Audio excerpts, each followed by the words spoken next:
बिस्मिल्लाहिर्रहमानिर्रहीम। अस्सलाम वालेकुम। आज हम पढ़ेंगे डिप्रेशन के बारे में। What is depression? डिप्रेशन को क्लासिफाई किया जाता है कि ये एक मूड डिसऑर्डर है। इसमें फीलिंग्स होती हैं सैडनेस की, लॉस की, एंगर की, and that interferes with the person's everyday activities, जो कि एक पर्सन की एवरीडे जो उस रूटीन है, उसकी एक्टिविटीज़ हैं, उनको इफ़ेक्ट करती है। In order to diagnose with the clinical depression, you must experience 5 or more of the symptoms over a 2-week period. मतलब इसमें जो क्लिनिकल डायग्नोसिस है डिप्रेशन का वो है कि 5 से ज़्यादा जो है सिम्टम्स होने चाहिए एक पर्सन में डिप्रेशन की, और इसका जो टाइम पीरियड है वो 2 वीक्स या 2 वीक से ज़्यादा, मतलब 2 वीक से ज़्यादा अगर किसी शख्स में सिम्टम्स पाई जाती हैं तो वो डिप्रेशन डायग्नोज किया जाता है। सिम्टम्स हैं डिप्रेशन की, इसमें सैडनेस की फीलिंग आती है, होपलेसनेस की आती है, एंगर होता है, इरिटेबिलिटी मतलब चिड़चिड़ापन आ जाता है, इसमें मायूसी आ जाती है, गिल्ट और वर्थलेसनेस है। इसमें मतलब खुद को किसी काम के काबिल ना समझना, खुद को बेकार समझना, और टायर्डनेस यानी थकावट महसूस होती है, एनर्जी इसमें कम होती है। इवन कि उसको अगर स्मॉल टास्क भी कोई परफॉर्म करना पड़ जाता है तो उसके लिए भी उसे एक्स्ट्रा एफर्ट करना पड़ती है। फिर है होपलेसनेस आ जाता है। इसमें कुछ सिम्टम्स हैं जो रिलेट करती हैं बिहेवियर के साथ, जैसे सोशली विथड्रॉल, कि वो सोसाइटी से कट ऑफ हो जाता है, ख़ुद को तन्हा कर लेता है, एनर्जी की कमियां होती है, उसमें मोटिवेशन कम हो जाती है कि मेरी ज़िंदगी का कोई मकसद नहीं है या मेरे जीने का कोई मकसद नहीं है, उसके पास कोई मोटिवेशन नहीं रहती। पुअर कंसंट्रेशन होती है कि जो उसके डेली एक्टिविटीज़ हैं या उसकी जॉब है, या अगर एक स्टूडेंट है तो वो उसकी स्टडीज़ इफ़ेक्ट होती हैं, मतलब उस पर कंसंट्रेट नहीं कर पाता। फिर इसमें स्लीप प्रॉब्लम्स आ जाती हैं, जैसा कि इंसोम्निया है। इंसोम्निया में नींद बिल्कुल ख़त्म हो जाती है, नींद की कमी हो जाती है, या फिर बहुत ज़्यादा कोई शख्स जो है वो सोने लग जाता है डिप्रेशन की वजह से। इसमें सिग्निफिकेंट चेंजेस आ जाती हैं एपेटाइट में भी, कि भूख जो है वो बहुत ज़्यादा लगना शुरू हो जाती है, या कुछ लोग ऐसे हैं जिनको भूख बहुत कम लगती है। तो ये सारी जो चेंजेस हैं इसमें ये पर्सन टू पर्सन वेरी करती हैं। फिर है सिम्टम्स रिलेटेड विद थॉट्स के साथ सिम्टम्स जो रिलेटेड होती हैं वो पुअर सेल्फ एस्टीम होता है। इसमें थॉट्स ऑफ सुसाइड है कि सुसाइड की सोचें आनी शुरू हो जाती हैं कि मुझे खुदकुशी कर लेनी चाहिए, या इस तरह से। Loss of interest in regular activities, जो रेगुलर एक्टिविटीज़ हैं उसमें उसका इंटरेस्ट नहीं रहता, वो उसको सही तरीके से सही तवज्जो से ध्यान से अपना काम नहीं कर सकता, जो उसके डेली के टास्क हैं वो परफॉर्म नहीं कर सकता। फिर है डिप्रेशन की कॉजेज़ हैं। इसमें बहुत सारी कॉजेज़ हैं डिप्रेशन की, ये बायोलॉजिकल भी हो सकती हैं और सर्कमस्टेंशियल भी हो सकती हैं। जैसा कि फैमिली हिस्ट्री है। फैमिली हिस्ट्री में कि अगर आपकी फैमिली में किसी को डिप्रेशन है तो वो इसका ज़्यादा रिस्क है दूसरे की निस्बत कि आपको डिप्रेशन हो। अगर आपकी फैमिली में किसी में डिप्रेशन पाया जाता है या कोई मूड डिसऑर्डर पाया जाता है तो आप मतलब ज़्यादा शिकार हो सकते हैं डिप्रेशन के। अर्ली चाइल्डहुड ट्रॉमा आ जाता है। इसमें कुछ ऐसे इवेंट्स होते हैं जो आपकी बॉडी को इफ़ेक्ट करते हैं, जिससे आपकी बॉडी रिएक्ट करती है, जैसा कि स्ट्रेसफुल सिचुएशन है कोई, या मतलब चाइल्ड अब्यूज़ हो गया, और फियर मतलब खौफ की वजह से। तो ये जो मतलब चाइल्डहुड में कोई भी ऐसा इवेंट या कोई भी स्ट्रेसफुल सिचुएशन जो है जो पेश आई हो तो वो भी डिप्रेशन की कॉज बनती है। फिर है मेडिकल कंडीशंस।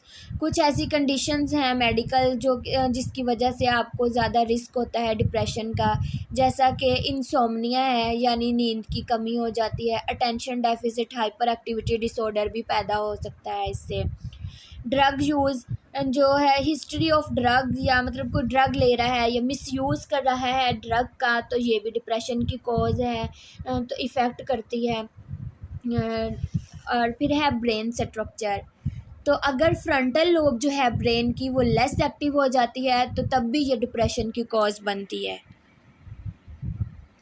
फिर है अगर डिप्रेशन को अनट्रीटेड छोड़ दिया जाए तो बहुत सारी कॉम्प्लिकेशंस और प्रॉब्लम्स का बायस बनती हैं ये, जैसा कि वेट गेन हो जाता है और या कुछ लोगों का वेट बहुत कम हो जाता है इसकी वजह से। फिर थॉट्स ऑफ सुसाइड और अटैम्प्ट्स ऑफ सुसाइड के खुदकुशी के ख़यालात आने शुरू हो जाते हैं, और कुछ लोगों को सिर्फ ख़यालात आते हैं और कुछ लोग जो हैं वो अटैम्प्ट कर लेते हैं सुसाइड। फिज़िकल पेन होता है इसमें, सेल्फ हार्म, खुद को नुकसान पहुंचाते हैं, पैनिक अटैक्स आते हैं, सोशल आइसोलेशन कि मतलब वो सोसाइटी से कट ऑफ हो जाते हैं और ख़ुद को तन्हा कर लेते हैं बिल्कुल। रिलेशनशिप प्रॉब्लम्स मतलब उसकी फैमिली के साथ उसके रिलेशनशिप अच्छे नहीं होते, उसके फ्रेंड्स के साथ रिलेशनशिप वो मेंटेन नहीं कर सकता और अपनी फैमिली के साथ रिलेशनशिप मेंटेन नहीं कर सकता अगर इस डिप्रेशन को अनट्रीटेड छोड़ दिया जाए, तो बहुत सारी प्रॉब्लम फिर फेस करनी पड़ती हैं। फिर है टाइप्स ऑफ डिप्रेशन, कुछ टाइप्स हैं डिप्रेशन की, जैसा कि साइकोटिक डिप्रेशन है, इसमें है कि टोटली कट ऑफ हो जाता है रियलिटी से। अब जैसा कि डिल्यूजन्स आ जाते हैं, इसमें हेलुसिनेशंस होते हैं कि वो अपनी सोचों की दुनिया बना लेता है और सोचों में गुम रहना शुरू हो जाता है, उसको जो है रियलिटी से उसका कोई कंसर्न नहीं होता, वो उसको टोटली कट ऑफ हो जाता है रियलिटी से। फिर सीजनल इफेक्टिव डिसऑर्डर है, इसमें सीज़न जैसा कि विंटर सीज़न आता है जब, तो विंटर तब ये ज़्यादा होता है सीज़न का इफ़ेक्ट विंटर के स्टार्ट में और विंटर के एंड में, ये विंटर जो है डिप्रेशन पीक पे होता है, जो है सीजनल इफ़ेक्टिव डिसऑर्डर। फिर परसिस्टेंट डिप्रेसिव डिसऑर्डर है, इसमें है कि 2 ईयर से ज़्यादा अगर डिप्रेशन का पीरियड है तो ये परसिस्टेंट डिप्रेशन डिसऑर्डर कहलाता है। फिर मेजर डिप्रेशन है इस, और पेरीपार्टम डिप्रेशन और पोस्टपार्टम डिप्रेशन भी इसको कहा जाता है। इसमें है कि जो न्यूली मदर्स होती हैं, मतलब आफ्टर द चाइल्ड बर्थ, वो जो कुछ वीक्स हैं वो डिप्रेशन को फेस करती हैं। फिर इसमें कुछ नेचुरल टिप्स हैं जो कि आप ट्रीट कर सकती हैं डिप्रेशन को, हेल्पफुल हैं डिप्रेशन को ट्रीटमेंट में। फिर इसमें है बैलेंस डाइट, कि आपको बैलेंस डाइट लेनी चाहिए। इनफ स्लीप, इसमें सोना जो है वो बहुत ज़रूरी है कि आपकी नींद प्रॉपर होनी चाहिए और वक्त पे सोना चाहिए। और एक फिर है रेगुलर एक्सरसाइज, इसमें रोज़ाना आप अपनी रूटीन में एक्सरसाइज को शामिल कर लें, ये भी डिप्रेशन को कम करने में, रिड्यूस करने में बहुत हेल्पफुल साबित होगी। सेट गोल्स, अपने डेली के गोल सेट करें, जैसा कि सुबह उठते ही आप अपने गोल सेट करें कि आपको क्या क्या करना है पूरे दिन में, आपने कौन से टास्क परफॉर्म करने हैं। गेट इन रूटीन, तो अपनी रूटीन सेट करें अपन रोज़ के कामों की और रोज़ के जो आपने टास्क परफॉर्म करने हैं। टेक रिस्पॉन्सिबिलिटीज़, अब अपने ऊपर कुछ जिम्मेदारियां लें जिससे आप फारिग कम रहेंगे और अपने काम जो हैं वो भी परफॉर्म कर सकेंगे। Check with your doctor before use of supplements, और ख़ुद से कोई भी मेडिसिन ना लें। अगर आपको डिप्रेशन है तो आप किसी जो है वो किसी डॉक्टर से रुजू करें, आप किसी डॉक्टर से मेडिसिन लें। तो आप ख़ुद से सप्लीमेंट्स कोई भी ना लें, बल्कि अगर आपने कोई सप्लीमेंट्स लेने हैं तो पहले अपने डॉक्टर को चेक करवाएं। अगर आपको डॉक्टर प्रेस्क्राइब करता है मेडिसिन्स तो फिर आप लें। फिर कुछ नया करें रोज़, मतलब कुछ इंटरेस्टिंग एक्टिविटीज़ अपनी लाइफ में शामिल करें। ट्राई टू हैव फ़न, और ख़ुद को जो है वो बिज़ी रखने की कोशिश करें, मतलब अपनी फैमिली के साथ इंजॉय करें। अपनी फैमिली के साथ बाहर जा सकते हैं, आप आउटिंग पे जा सकते हैं, कहीं डिनर करने जा सकते हैं या पार्क्स में जा सकते हैं। और इसके अलावा है अपने फ्रेंड्स के साथ आप मतलब गैदरिंग में शामिल हो सकते हैं, अपने फ्रेंड्स के साथ आप आउटिंग पे जा सकते हैं, मतलब उनकी कंपनी को एंजॉय कर सकते हैं। फिर है चैलेंज नेगेटिव थॉट्स, तो इसमें है कि अपने नेगेटिव थॉट्स को चैलेंज करें। जब आपके माइंड में कोई नेगेटिव ख़याल आना शुरू होता है तो आप उसको फ़ौरन रोकें, तो आप नेगेटिव को पॉजिटिव में चेंज कर दें, अपनी और नेगेटिविटी को ख़त्म करें और जो नेगेटिव थॉट्स हैं उनको पॉजिटिव की तरफ ले जाएं।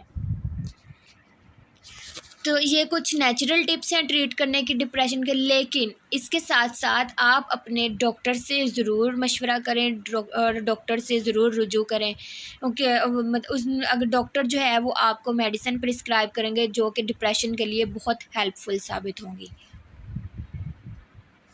Thanks for watching viewers. अगर आपको मेरी ये वीडियो पसंद आई है तो इसको लाइक करें, शेयर करें और प्लीज़ मेरे यूट्यूब चैनल को सब्सक्राइब करें। Thank you.